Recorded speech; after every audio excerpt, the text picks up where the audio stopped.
Welcome to the Slop Farm. Enjoy the video. You begin by confirming the legal need for an announcement and your company policy. This matters for wording and placement. Next, log into the PBX or call recording server with admin credentials and note the software version. Compatibility determines format. Then, find the announcement audio file path and check codec and sample rate, because mismatches cause silence or errors.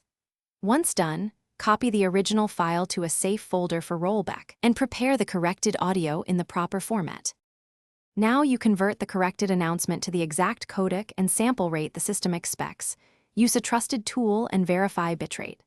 Upload the file to the announcement directory and set ownership and file permissions so the telephony service can read it. After that, edit the PBX or recorder configuration to point to the new file name and reload the telephony service to apply changes. Make a short test call to confirm playback. If it fails, check logs and the conversion steps again. Finish by performing a variety of test calls, internal, external, and edge cases, to ensure the announcement plays reliably and at correct volume.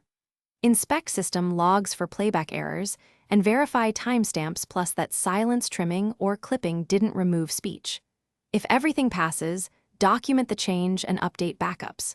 If you encounter intermittent silence, try re-encoding at a different sample rate or disable aggressive transcoding on the PBX. This single troubleshooting.